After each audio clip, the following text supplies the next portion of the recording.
நமது வாழ்வில் ஆரோக்கியம் டெலிகிராம் குழுவில் பயணிக்கும் அனைத்து அடியாருக்கும் இனிய ஆத்ம வணக்கம். சிறப்பு விருந்தாக இருந்திருக்கும் ஜோதிட சிரோன்மணி தயந்த குப்தா ஐயா அவர்களை நமது குழுவின் சார்பாக வருக வருக என அன்பு வரவேற்கிறேன். இன்றைய வகுப்பு எண் கணித ரகசியங்கள் பகுதி 2 கிருஷ்ணகிரியிலிருந்து. நன்றியா ஸ்டார்ட் பண்ணிங்க. சிவகார்த்திகேயன் ஐயா அவர்களுக்கு மிக்க நன்றி. இந்த வாழ்வியல் ரகசியங்கள், வாழ்வியல் ஆரோக்கியம் என்ற குழுவில் பயணித்து வரும் அனைத்து ஆன்ம நண்பர்களுக்கும் என் வணக்கத்தையும் நன்றியும் தெரிவித்துக் கொள்கின்றேன்.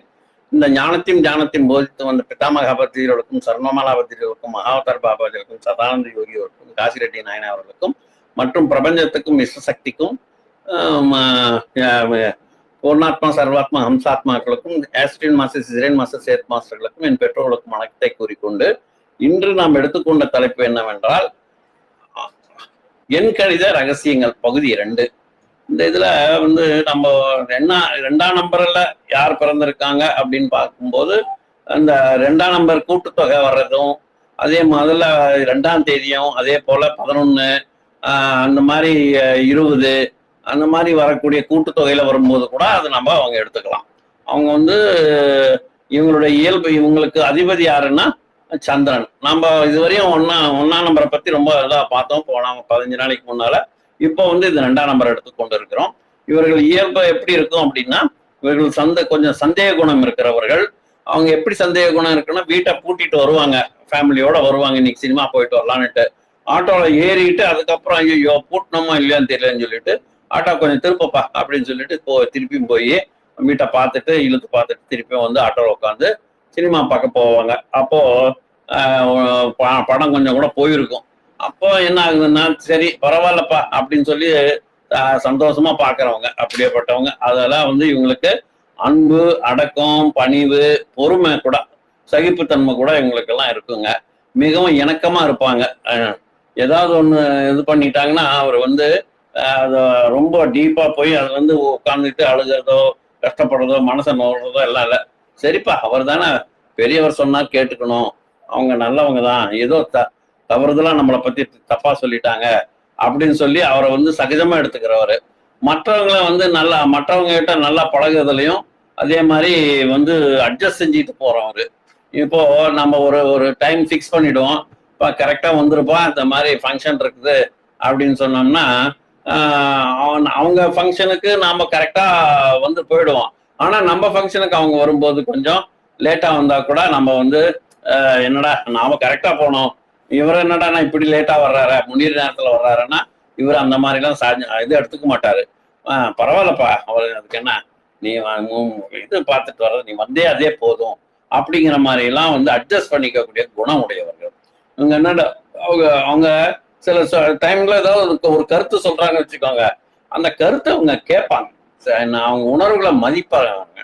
இப்போ நம்ம கருத்து கந்தசாமின்னுட்டு உங்களுக்கே தெரியும். அந்த மாதிரி இருக்கிறவங்க வந்து என்ன செய்வாங்கன்னா, சில விஷயம்லாம் சொல்லுவாங்க, ஆனா அது கேட்கறதுக்கு ஆள் இருக்க மாட்டாங்க.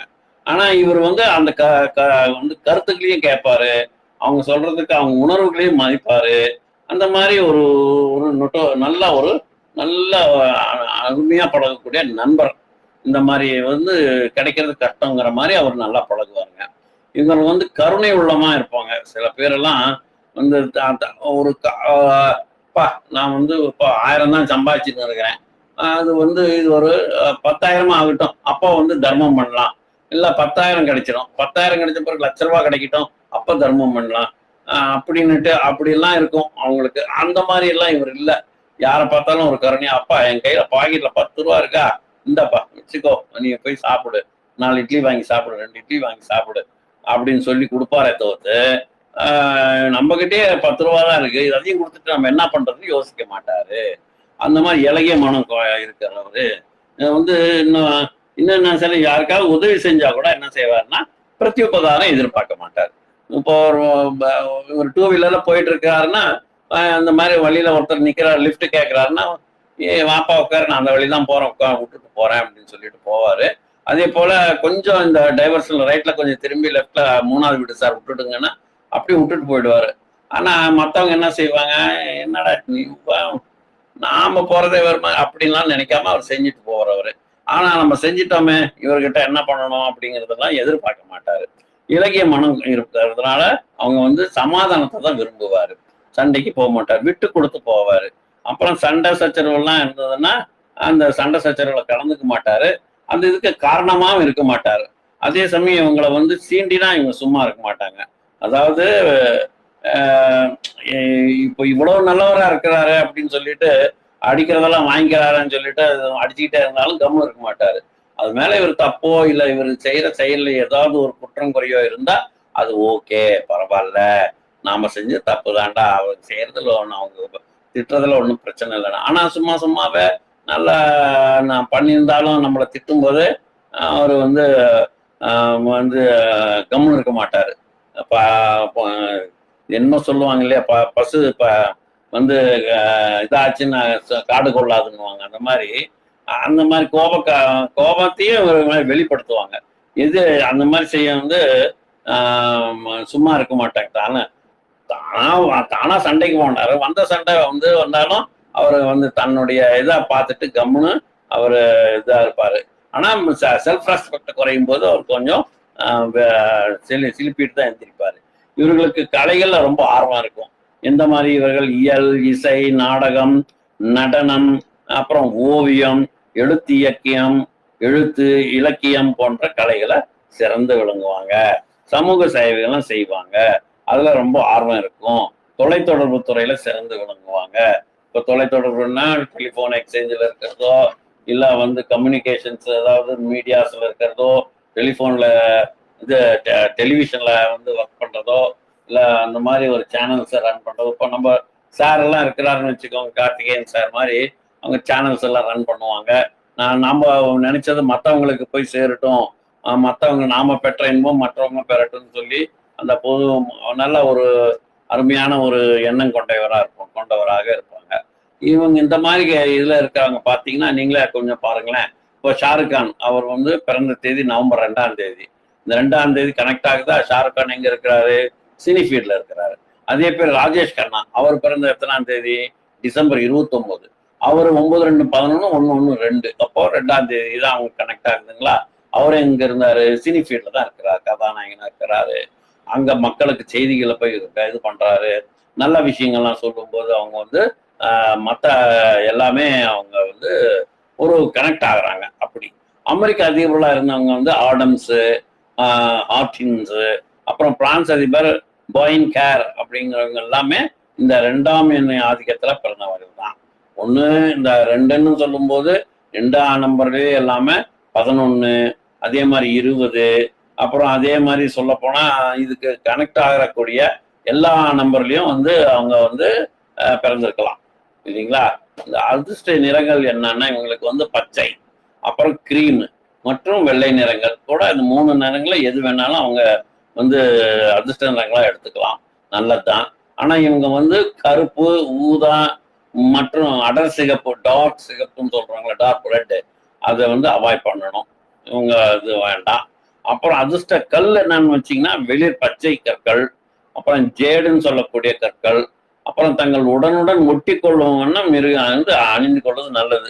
சில பேர் இந்த கையில மோதிரம் போடுவாங்க, பின்பக்கம் ஓப்பனா வச்சிருவாங்க. அந்த ஓப்பன் பண்ணும்போது அவங்களுடைய விரலுடைய இதெல்லாம் வந்து அந்த கல்லு மேல படும். அந்த மாதிரி போடுறது ரொம்ப சிறப்பு. அப்புறம் சவால்கள், இவங்களுக்கு என்னென்ன சவால்கள்னு பார்த்தீங்கன்னா வந்து நம்பிக்கை குறைவாக இருக்கும், தன்னம்பிக்கை ரொம்ப கம்மியா இருக்கும், மற்றவர்கள் சொல்றத வந்து இவங்க பேச்சுக்களை கேட்பாங்க. அப்புறம் மேற் சொன்னவங்க எல்லாமே கருத்து வந்து எல்லாம் எடுத்துக்கலாம். அதிர்ஷ்ட கல் என்ன, அதிர்ஷ்ட நிறம் என்ன, தவிர்க்க வேண்டிய நிறங்கள் என்ன, எப்படியாப்பட்ட குணங்கள்ல கொண்டு இருக்கிறாங்க அப்படின்னு எல்லாமே வந்து இதுதான். இப்போ இந்த மாதிரி இருக்கிறது இது ஒரு டைப்புங்க. ஆனா நம்ம வேணுகோபால் ஐயா அப்படிங்கிற ஒரு குருநாதருங்க எங்களுக்கு. அவர் வந்து வேலூர்ல இருக்கிறாரு. அவர் வந்து இன்னும் கொஞ்சம் சிறப்பா, இன்னும் கொஞ்சம் டீப்பா, இன்னும் கொஞ்சம் நல்லா விரைவா இது வந்து ஆராய்ச்சி பண்ணி இந்த 2, 11, 20, 29 தேதியில பிறந்தவங்களுக்கு எல்லாமே யார் ஆதிக்கணும் போது சந்திரன். அவன் யாரு? மனசுக்காரகன். அப்ப மனசுக்காரன் மட்டும் இல்லாம சூரியனை வந்து அப்பான்னு சொல்லுவாங்க, தந்தைன்னு சொல்லுவாங்க. சந்திரனை வந்து அம்மான்னு சொல்லுவாங்க, மாதான்னு சொல்லுவாங்க. இது வந்து இப்படின்னா ஜாதகம் பார்க்கறவங்களுக்கு எல்லாமே ஓரளவுக்கு எல்லாமே இது இந்த மாதிரி தெரியும். அவங்க வந்து மன எழுச்சி மிக்கவர்கள், மனம் வந்து வந்து ஒரு மாதிரி சந்தோஷமா இருக்கக்கூடிய குணம் உடையவர்கள். இவங்க இதுல வந்து என்ன சொல்றாருன்னா, இந்த அந்த எண் கணிதத்தையே ஒரு 3 விதமா பிரிக்கிறாருங்க. எண் கணிதத்தை 3 விதமா எப்படி பிரிக்கிறாருன்னா, வந்து ஜாதகம் வச்சு எண் கணிதம் வந்து கணிக்கிறோம். அதுல வந்து பிறந்த நாள், பிறந்த நேரம், அப்புறம் வந்து அப்புறம் அந்த பிறந்த நேரம் வச்சுக்கிறோம், பிறந்த நாள் வச்சுக்கிறோம், பிறந்த தேதி வச்சுக்கிறோம். இப்போ இந்த 3ஐயும் வச்சு அவங்க வந்து எந்த குணத்துல பிறந்தாங்க அப்படிங்கிறத வந்து ரொம்ப விவரமா வைக்கிறாரு. இது 4வது ஸ்டெப்பு. ஒரு ஸ்டெப் என்னன்னா, அவங்க கிழமை, அதாவது திங்கட்கிழமையும் வியாழக்கிழமையும் சாத்வீக குணம் கொண்டவர்கள், அப்புறம் செவ்வாய்க்கிழமையும் வெள்ளிக்கிழமையும் ராஜசம் குணம் கொண்டவர்கள், அப்புறம் புதன், மீதி 3 நாள் இருக்குல்ல, புதன் சனி ஞாயிறு வந்து தாமச குணம் உடையவர்கள் அப்படின்னாரு. அப்போ சாத்வீகம்னா என்னன்னா, ராஜசம்னா என்ன, தாமசம்னா என்ன, எல்லாருக்கும் ஏற்கனவே தெரிஞ்சதுதான், இருந்தாலும் உங்களுக்கு ஞாபகப்படுத்துறேன். அதாவது வந்து உலகம் முழுவதும் இருக்க கிழமைகள் எல்லாமே ஒண்ணுதான். இப்போ இந்த திங்கட்கிழமை எல்லா அதாவது எங்கேயும் 6 கண்டத்திலையும் ஒரே மாதிரி தான் இருக்கும். அப்போ அது வந்து மாற்றம் கிடையாது. தேதியும் அதே மாதிரி தான், மாற்றம் கிடையாது. அப்போ நேட்டிவ் விஷன் வந்து பிறவி குணம் எப்படி இருக்குன்னா, அது வந்து அந்த சூழ்நிலைக்கேற்ப உருவாகிறது அப்படின்னு சொல்றாங்க. பேச்சாளி, அதாவது சாத்விக குணம் இருக்கவங்க எப்படின்னா பேச்சாளிகள், புத்திசாலி, கணித வல்லுனர், சமுதாயத்தில் நல்ல மதிப்பு இருக்கிறவங்க, அமைதியானவர், அப்புறம் வந்து குருக்களாக இருக்கவங்க, அதாவது நம்ம டீச்சிங் ப்ரொஃபஷன்ல இருக்கிறவங்க அப்படின்னு சொல்றாங்க. ராஜசம்ங்கிறது வந்து அடக்குமுறை இருக்கும். அவங்க என்னன்னா 10-15 பேர் அவங்க கீழே வேலை செய்யறவங்களா இருக்கும். இல்லைன்னா 10-15 பேர்ல நண்பர்கள் உலகம் அப்படின்னுட்டு நண்பர்களுடன் சேர்ந்து உல்லாசமா இருக்கிறவங்க, எதிரிகள் இருக்கிறவங்க, அந்த வந்து அந்த மாதிரி ஒரு இது இருக்கிறவங்க வந்து ராஜசம். அதே மாதிரி தாமசம், அதாவது ராஜசம்னா இன்னும் கூட சொல்லுவாங்க, மெட்டீரியல் இருந்ததுன்னு வச்சுக்கோங்க, எல்லாமே எனக்கு தான் சொந்தம் அப்படிங்கிற மாதிரி மெட்டீரியல் பெனிஃபிட்டோட இருக்கக்கூடியவங்க இந்த ராஜசம். இது தாமச குணம்னா என்னன்னா, அவங்க வந்து கோல் சொல்லுவாங்க, சமுதாயத்துல மதிப்பில்லை அவங்களுக்கு இருக்காது, எப்ப பொய் சொல்றது, அப்புறம் இது வந்து சொல்லப்போனா அசுரனை போனவங்கன்னு சொல்லலாம், அவங்க தேவர்கள்னு சொல்லலாம் சாத்விகத்தை. இவங்க வந்து தாமச குணம் கொண்டவங்கள அசுரர்கள் போன இருக்குன்னு சொல்லுவாங்க. கோபம், எதையும் விட்டு கொடுக்க மாட்டாங்க. இந்த குணத்தை உடையவங்க இந்த 3 விதமா பிரிச்சிருக்கிறாங்க. அடுத்தது என்னன்னா, இதுல வந்து திங்கள், வியாழன், செவ்வாய், வெள்ளி, புதன், சனி, ஞாயிறு இப்படி பிரிச்சாச்சு. அதுல வந்து குணம் பிரிச்சுட்டாங்க. அப்புறம் இதுல வந்து நம்ம என்னன்னா, நேட்டிவிசம் என்னன்னா பிறவி குணம், அவங்க குணத்தை என்னன்னு நம்ம பார்த்தோம். அப்புறம் எம்பானிசம் பிறந்த நேரம். அப்போ பிறவியன் முக்கியம், பிறந்த நேரம் முக்கியம். அப்போ பிறந்த நேரம்னா அதை வந்து காலையில சூரிய உதயத்தை வச்சு கணக்கு போடுறாங்க. அதே சரி, எந்த ஜாதகத்தை பார்த்து லக்னம் என்ன, லக்னாதிபதி என்னன்னு சொல்ற மாதிரி ராஜசம், பிறகு வந்து தாமசம், இந்த மாதிரி ஃபர்ஸ்ட் வந்து ஒரு சூரியன் உதயிக்கும் போது 1.5 மணி நேரம், அது வந்து ஃபர்ஸ்ட் 1.5 மணி நேரம் வந்து சாத்வீகம், அடுத்தது வந்து ராஜசம், அடுத்தது வந்து தாமசம், அதாவது தாமச குணம் கொண்டவர்கள் அப்படின்னுட்டு குணத்தை பிரிச்சிடுறாரு. சாத்வீகம், ராஜசம், தாமசம் வந்து ஒவ்வொரு 1.5 மணி நேரத்துக்கும் அது மாறிக்கிட்டே வரும். ஃபர்ஸ்ட் வந்து தாமசம், அடுத்தது ராஜசம், அடுத்தது வந்து சாத்வீகம் வரும் அப்படிங்க. ஜாதகத்தை பார்த்து லக்னம், லக்னாதிபதி, அப்புறம் 5 கூடையவர், 9 கூடையவர் எல்லாம் நம்ம கணக்கில் எடுத்துக்கிறோம். அதே மாதிரி பாகை, அந்த மாதிரி. இப்போ இது ஒரு பக்கம், இது 2வது ஸ்டெப். 3வது ஸ்டெப் என்னன்னா, இது வந்து ஒரு அணி, 2வது அணி, ஒன்னு சிவன் குடும்பம், 2வது வந்து விஷ்ணு குடும்பம் அப்படின்னு பிரிக்கிறாரு. அதனால 1, 2, 3, 7, 9 வந்து ஒரு குரூப், அது வந்து சிவன் குரூப். இதற்கு வந்து சிவன் குரூப்னு பேர் வச்சிருக்கிறாரு. அடுத்தது 4ஆம் தேதி, 5ஆம் தேதி, 6ஆம் தேதி, 8ஆம் தேதி, இது 2வது குரூப் வந்து என்னன்னா, இது வந்து விஷ்ணு குரூப் அப்படின்னு வச்சிருக்கிறாரு. இப்போ நமக்கு வந்து எது முக்கியம்? பிறவி எண் தான் நமக்கு முக்கியம். பிறவி எண் தான் நமக்கு முக்கியம். அதுதான் விதி எண் சொல்றோம். என்னைக்கு பிறந்தோம் அப்படிங்கிறது வந்து அது டேட். இப்ப நம்ம அந்த 10 இந்த 9 சொன்னோம் இல்லைங்களா, 1லேருந்து 9க்குள்ள அது விஷ்ணு குடும்பம், அதே மாதிரி வந்து சிவன் குடும்பம் அப்படின்னு சொன்ன மாதிரி அது வந்து பிறவி குணம். பிறவி வந்து ரொம்ப விதி எண் அப்படின்னு சொல்றது. இந்த பிறவி எண்ணு தான் ரொம்ப முக்கியம்னா அவங்க ஒருவருக்கு உதவி செய்யும் எண் எதுன்னுட்டு கண்டுபிடிக்கிறதுக்கு ஈஸியா இருக்கும். அப்படி நம்ம ஜாதகத்துல என்ன பாக்குறோம்னா உதவி செய்யறது யாரு, அந்த மாதிரி முதல் அணியில உள்ளவங்க நம்பர்ல இருக்கிறவங்க எல்லாமே உதவி செய்யறாங்க. என்ன கிரகம் இவருக்கு வாய்ப்பாக உள்ளது என்பதெல்லாம் ஜாதக கட்டத்துல பார்க்கணும். அதே போலதான் இந்த 2ஆம் எண் அணியில் உள்ளவங்க யாரு அப்படின்னு பாக்குறோம். அப்போ இந்த வந்து அடுத்தது கிழமை நம்ம மேல பார்த்தோம் இல்லைங்களா, திங்கக்கிழமை, வியாழக்கிழமை, செவ்வாய்க்கிழமை, வெள்ளிக்கிழமை, புதன்கிழமை, சனிக்கிழமை, ஞாயிற்றுக்கிழமை இதையும் பிரிச்சிருக்கிறாங்க. தாமச குணம், ரஜோகுணம், சாத்விக குணம்ட்டு. அதையும் நம்ம கணக்குல வச்சுக்கிட்டு இந்த மாதிரி நம்ம எத்தனை நிமிஷம் எத்தனை மணிக்கு பிறந்தாங்க அப்படின்னு போது 1.5 மணி நேரம் சூரிய உதயத்துக்கு அப்புறம் இதை நம்ம எடுத்துக்கிற மாதிரி ரொம்ப அருமையா பண்ணி கொடுத்துருக்கிறாரு. இது எப்படி அப்படின்னா, ஃபார் அன் எக்ஸாம்பிள் ஒண்ணு, இன்னைக்கு திங்கட்கிழமை காலையில 7 மணிக்கு பிறந்திருக்காருன்னு வச்சுக்கோம். இன்னைக்கு 7 மணிக்கு பிறந்திருந்தா அல்லது வியாழக்கிழமை, திங்கட்கிழமை அல்லது வியாழக்கிழமை பிறந்திருந்தா அவங்க என்ன இதுல இருக்கிறாங்க, சாத்வீக கிழமையில இருக்கிறாங்க. அடுத்தது வேலை, எத்தனை மணிக்கு பிறந்தாங்க, 7 மணிக்கு சூரிய உதயம்னு வச்சுட்டா எங்க ஒரு ஒரு 1.5 மணி நேரம் என்ன ஆகுன்னா அந்த 1.5 மணி நேரத்துல சாத்வீக குணம் உடையவர்கள் ஆகியால் இவங்க என்ன சாத்வீக கிழமையில் சாத்வீக நேரத்தில் இவங்க ஜனனம் ஆயிருக்காங்க. அப்படியாப்பட்டவங்களுக்கு என்ன குணம் இருக்கும்? இப்போ நாம முதல்ல நம்ம பார்த்தது என்னன்னா, 2ஆம் தேதி பிறந்தவங்களுக்கு எல்லாத்துக்குமே சந்திரன் ஆதிக்கம் இருக்கும். அந்த சந்திரன் ஆதிக்கத்தில் இருக்கவங்களுக்கு எல்லாம் குணாதிசயங்கள்லாம் இப்படி இருக்குன்னுட்டு நம்ம பார்த்துட்டோம். இந்த ஐயா என்ன பண்ணிருக்கிறாருன்னா அதுலயே பார்த்து அது டிஃபரன்சியேட் பண்ணி 1.5 மணி நேரத்துக்கு ஒரு குரூப் ஒவ்வொரு குணங்கள் மாறும் அப்படிங்கறத ரொம்ப துல்லியமா கணிச்சிருக்கிறாரு. இந்த மாதிரி செய்யும் போது இவங்க ஃபர்ஸ்ட் சாத்வீகம்னும் போது சாத்வீக கிழமையில சாத்வீக நேரத்துல பிறந்திருக்கிறாரு. நேர்மையானவர், ஒழுக்கம் நிறைந்தவர், பழி செய்யாதவர், மென்மையானவர், உண்மையானவர், பணம் புழங்கும் இடத்தில் இவரை தைரியமா நம்பிக்கையா வைக்கலாம். அவர் ஃப்ராட் செய்ய மாட்டாரு, திருட மாட்டாரு, பொய் சொல்ல மாட்டாரு, துரோகம் செய்ய மாட்டாரு, பகட்டு பிடிக்காதவர், எளிமையா இருக்கிறவரு, யதார்த்தமா இருக்கிறவரு. ஆனா யாராவது ஏதாவது சொன்னா இவரை ஏமாற்றி விடுவார்கள்னா இவர் 10 ரூபாய் இழந்தால் கூட இறைவன் இவருக்கு 100 ரூபாய் இவருக்கு திருப்பி கொடுத்துருவாரு. ஏன்னா இவர் நல்லவர். அதனால என்ன செய்யறாங்கன்னா, இவன் தொலைஞ்சு போய் தெரியாம ஒரு 100 ரூபாய் 10 ரூபாய் தொலைச்சிட்டா கூட இவங்க ஆண்டவன் அவருக்கு 100 ரூபாய் படியளப்பாரு அப்படின்னு இவர் உறுதியா சொல்றாரு. அடுத்தது என்னன்னா, ஞாயிற்றுக்கிழமைக்கு ஒரு விதி இருக்கு. அன்னைக்கு பிறந்தவங்களுக்கு என்னன்னா, அந்த வேலையில தான் அது என்னன்னா சொல்ல வேணா, சாத்வீகம் என்றாலும் சரி, ராஜசம் என்றாலும் சரி, தாமசம் என்றாலும் சரி, அன்று பூராவும் தாமசம்தான் அப்படின்னுட்டு நம்ம கணக்கெடுத்துக்கணும்.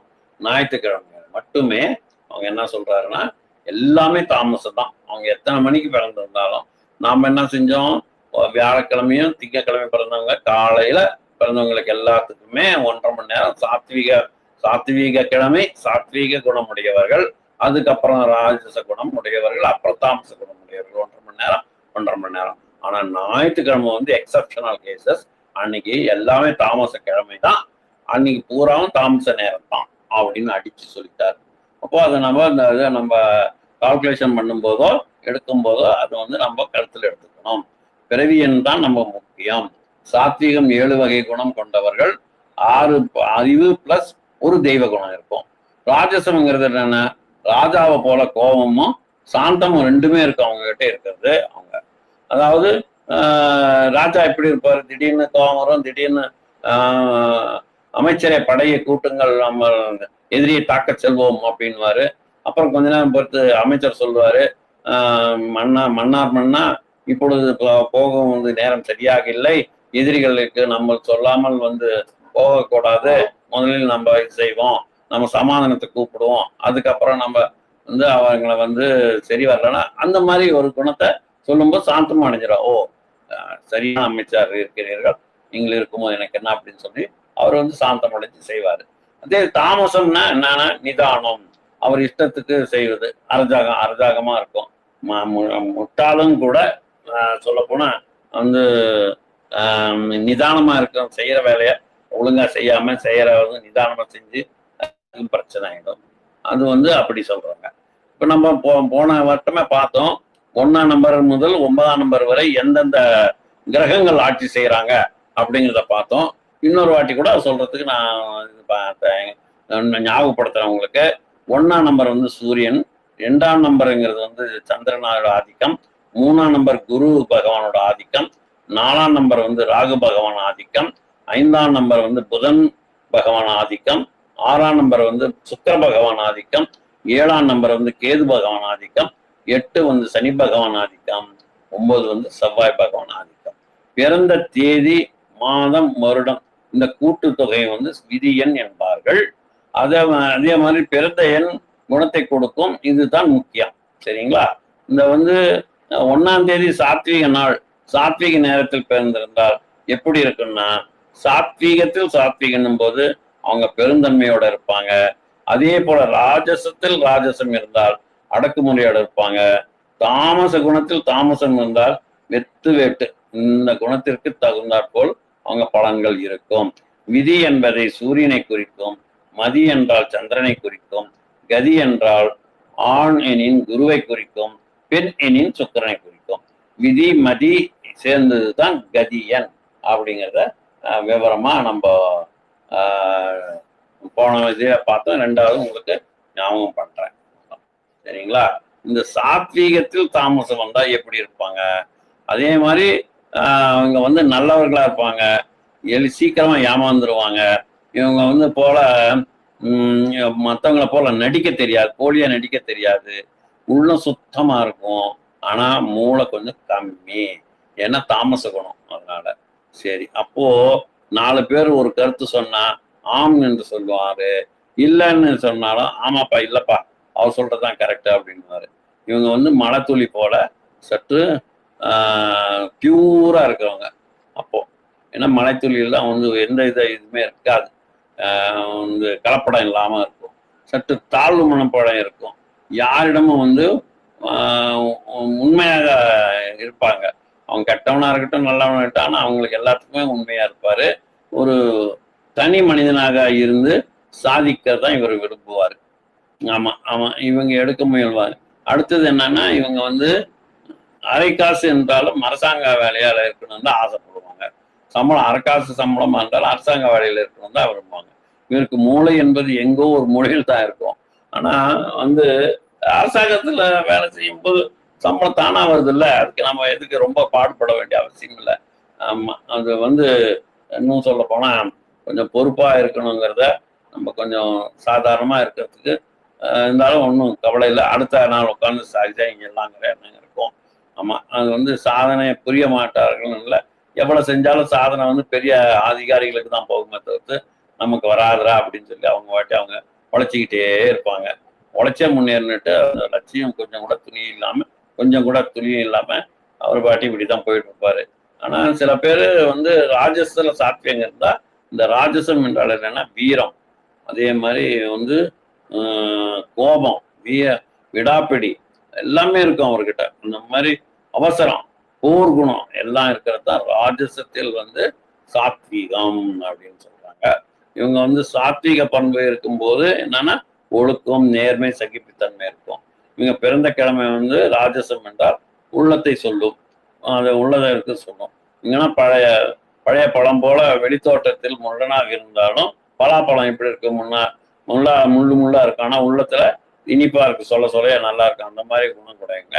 அந்த வந்து அதனுடைய பழகிய பின் தான் இவங்க குழந்தை போல இருக்குவங்கன்னு சொல்லுவாங்க. அதாவது என்னன்னா ராஜசத்துல சாத்வீகம் இருக்கிறவங்க. அந்த மாதிரி ஒவ்வொரு இதுலயும் பார்த்துக்கணும், சாதனை செய்யறது விருப்பம் இருப்பாங்க, சாதனைகளை செய்து பார்த்து நிறைய வந்து வெற்றி வாகை சூடி வருவாங்க. நல்லவர்கள், வல்லவர்கள், எதையும் வந்து வெற்றி கொள்ளும் எண்ணமுடையவர்கள். கலியுகத்துல இது போன்றவர்கள் வந்து தான் தேவை. வந்து தன்னை அதாவது காஷ்மீர்ல பிஓகேன்னு இருக்குது இல்லைங்களா, பாகிஸ்தான் ஆக்கிரமிப்பு காஷ்மீர் இருக்குல்ல, அங்கெல்லாம் உட்காந்துக்கிட்டு வந்து சாத்வீகத்துல எல்லாம் பேசி அவங்க கிட்ட ஜெயிக்க முடியாது. அவங்க வந்து ராஜசம் தான் தேவை. அந்த நேரத்துக்கு என்ன பண்ணணும், வந்து தன்னுடைய தாய்நாட்டுக்கு நம்ம வந்து நம்மளுடைய அவங்க வந்து இப்ப இது இருந்தா நம்ம என்ன செய்வோம், அவங்க கிட்ட இருந்து நம்ம உட்கார்ந்துட்டு சாத்தியமா பேச முடியாது. கொடுக்குறியா இல்லையா அப்படிதான் நம்ம கேட்க முடியும். அந்த மாதிரி ஆளுங்க தான் இந்தவங்க. ராஜசத்துல சாத்வீக குணமுடையவர்கள், இங்க கலிய அந்த மாதிரி அமைப்பு இருக்கும். நல்லவர்களுக்கு நல்லவங்க, கெட்டவர்களுக்கு கெட்டவர்களா இருப்பாங்க. அதிகாரம் மிக மிக நன்றி செய்வார்கள். யாரையும் வந்து வந்து யாரையும் வந்து விட்டு கொடுக்க மாட்டாங்க. நாட்டிலும் சரி, வீட்டிலும் சரி, சமூகத்திலும் சரி பல சாதனைகள் இவர்கள் செய்கிறாங்க. இவருக்கு பிடிவாதம் ரொம்ப அதிகம். இவரால் ஏதாவது ஒருவருக்கு பாதிப்பு என்றால் அதை வந்து சரி செய்யறதுக்கு முன் வருவார். இவங்க வந்துதான் இந்த மாதிரி என்னன்னா ராஜசத்துல சாத்வீகம். அப்புறம் சாத்வீகத்துல ராஜசம் இருக்கு இல்லைங்களா, அவங்க வந்து பிடித்தது, ராஜசம் பிடித்தது ஒரு ஒழுக்கம், நேர்மை, அப்புறம் தவறி சில நேரத்துல தவறுதெல்லாம் இருக்கும். அவங்க வந்து எந்த கிழமைனா திங்கக்கிழமை வியாழக்கிழமை பிறந்தவர்களா இருப்பாங்க. இவங்க நல்லவருக்கு நல்லவர், கெட்டவருக்கு கெட்டவர். இவரை வந்து நம்பிக்கையுடன் செய்வார்கள், உண்மையாக இருப்பாங்க, உணர்ச்சிகளுக்கு ஆட்பட்டவர்கள். தன்னை வேவு பார்த்தால் அவரை வந்து காவு வாங்கிடுவாங்க. ஆமா, ஒழுக்கமா இருக்க முயற்சி செய்வாங்க, எல்லோருக்கும் இனிமையாக இருக்கணும்னு ஆசைப்படுவாங்க. எல்லாரும் வந்து எல்லாருக்கும் வந்து இனிமையாக இருக்கணும்ட்டு ஆசைப்படுவாரு. யாரையாவது கோபிக்க கூடாதுன்னு தான் இருப்பாங்க. யாராவது தன்னை மட்டம் தட்டின போல பேசினா அவருக்கு இருக்க ராஜசம் இழுத்துடும். டேய், யாருன்னு நினைச்சேன் நான், யார் தெரியுமா, எங்க அப்பா யார் தெரியுமா, எங்க தாத்தா யார் தெரியுமா அப்படின்னு சத்தம் போட்டு அவரை வந்து இது பல சந்தர்ப்பங்கள்லாம் அந்த மாதிரி நடக்க. இது போல நம்ம இவங்க செயல் வீரர்களா இருப்பாங்க. அடிக்கடி மன வருத்தம் வந்துடும், வந்து திருப்பி சோர்வடைஞ்சு களைப்படைஞ்சிருவாங்க. ஓய்வு அவங்களுக்கு எல்லாம் தெரியும். இந்த மாதிரி ஒரு ஓடி ஆடி உழைக்கக்கூடியவர்கள் எப்பாடுபட்டாவது அந்த வேலையை செய்யணும்னு முயற்சி எடுத்து செய்வாங்க. முன் வச்ச கால பின் வைக்க மாட்டாங்க. இவர்கள் எந்த பணிக்கு சென்றாலுமே வந்து அதுக்கு அருகதையானவர்கள் யாருன்னா இந்தவங்க தான். இவரை வந்து சந்தேகிக்க கூடாது, வேவு பார்க்க கூடாது, வேவு பார்த்து ஆழம் பார்க்க கூடாது. இவர் மீது நம்பிக்கை இல்லைன்னா கூட முதலாளிக்கு இவரே எதிரி ஆயிடுவார். நம்பிக்கை இல்லைன்னா இவர் வந்து டென்ஷன் ஆயிடுவார் தலைவர். இந்த மாதிரி அந்த சாத்வீகத்துல ராஜசம் இருக்கிறவங்க இந்த மாதிரி. ஆக இப்படி ஒவ்வொரு விஷயத்தையும் நம்ம அப்படி பிரிச்சு எடுத்துக்கிட்டோம்னா அவங்க எந்த குணம் கொண்டவர்கள் என்று பார்த்து நம்ம அதற்கு தகுந்தாற்போல் அவங்களுடைய குணாதிசயங்களை கண்டுபிடித்துக் கொள்ளலாம். இவங்க நமக்கு இது வந்து ரொம்ப ஈஸியான சப்ஜெக்ட் தான், ஈஸியா நீங்க கத்துக்கலாம். உங்களுக்கும் கத்துக்கிறதுக்கு மட்டும் இல்லாம உங்க வாழ்க்கையில் நடைமுறைப்படுத்தலாம். எனக்கு வாய்ப்பு கொடுத்த நல்ல உள்ளங்கள் அனைவருக்கும் என் சிறந்த தாழ்த்தி கனவு கூப்பி வணக்கத்தை தெரிவித்துக் கொள்கின்றேன்.